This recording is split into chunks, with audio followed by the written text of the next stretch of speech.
People who live in the Wesley Heights community say they've had enough of the violence at a nightclub in their neighborhood. Some people who live there are demanding change after a man was shot in the stomach last Friday at Club 935. And in a separate incident a little after that shooting, a group of women robbed at gunpoint while trying to start their car after leaving the club. A meeting is being held tonight at the Wallace Pruitt Recreation Center at 6 to talk about how to resolve this issue. Volunteers huddled together Friday before getting to work on renovations for a home for a veteran.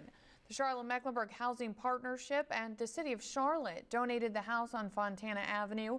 Volunteers from the group Veterans Path Up are doing the work. The group's executive director says he's overwhelmed by all the support the effort is getting. The support that has rallied around the organization that we put together is incredible, and it just can't be done without people. Friday marked the groundbreaking ceremony for the first home the group is renovating. Charlotte-Mecklenburg police are investigating a deadly shooting in North Charlotte. A man's body was found inside a car at the Marathon gas station on LaSalle Street near I-77 around 3 this morning. The man who found the body was visibly shaken and at first didn't think anyone was in the car. We didn't think nobody was in it. And who looked in it? We all seen. We didn't look in it, we all seen. He was in there. Anyone with information about what happened is asked to call 704-334-1600. One person went to the hospital after their car crashed into a house in Huntersville. It happened in the 15,000 block of Stone Mount Road at around 7:30 this morning. Police said the driver was leaving for work when he crashed into the house. There's no word yet on why he lost control. Now, there were 2 people inside the home at the time, but they were not hurt. The driver was not badly injured, but went to the hospital as a precaution.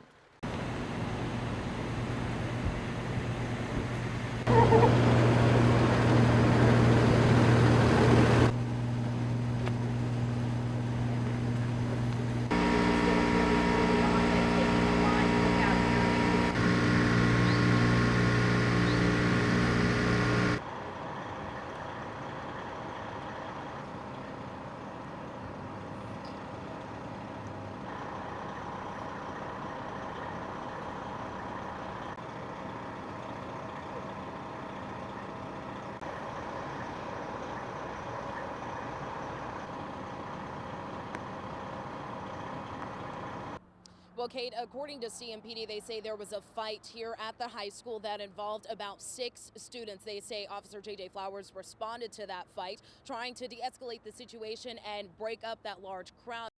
Very shocking. Eric Fox has lived in this Northwest Charlotte community since 2007. He's the president of the Homeowners Association and says he's never known anyone to get shot and killed in the neighborhood until now. The community is a safe community. It is concerning that someone would come in someone's home and kill someone like that. Charlotte-Mecklenburg police say a little after 5:15 Thursday morning, they got a call about an assault with a deadly weapon. When they got to the scene on Helms Road, they found a man inside this house shot multiple times. They say he died on the scene, making this the 13th homicide so far this year. We are in the midst of the investigation. We're questioning anyone that may have knowledge about it. Anyone who has any information, of course, we're asking to come forward. People who live nearby, like Monteese Oglesby, say this is a quiet, tight-knit community, and she couldn't believe someone was murdered so close to her home. Surprise. Surprise. Very surprised. But she and Fox say despite what happened, they're not too worried about their safety, and they say that's because of how close this community really is. Crime happens every day, you know. There's nothing you can do to stop this type of crime, but call the police when you see suspicious activity. Led by police escort. Several wounded veterans and volunteers rolled into Pineville. This is the last leg of their 3,000-mile journey from California. I wasn't in the military. I'm not a veteran, but I'm here to support the cause of the Semper Fi Fund, to honor all the people that's died for our freedom or just fought for our freedom. A car wreck paralyzed Joey Bayshaw 10 years ago. Complete injury, So I'm in a wheelchair all the time, but you know, I don't let that slow me down in life. The journey began in California 9 days ago. It was challenging not only from a cycling perspective, just from a stamina and a mental toughness perspective. Sometimes the hand cyclists need some support. To climb mountains or to go through difficult parts of the road, we have able-bodied cyclists, or we call them ABs. They've all got push bars on them, and so the able-bodied cyclists come up next to them and push on the bar and get them up the hill. Lieutenant Colonel Trey Smith says he has seen the world with the Marine Corps. I have never seen the country at 15 miles an hour. And the things that you see and the amazing beauty that you come across riding across this country, where you get to stop and look at it, all the little things, is just absolutely beautiful. Smith was shot while serving in Afghanistan. All of these people in some way or form have been through a traumatic experience, and so you spend hours on the road talking to each other.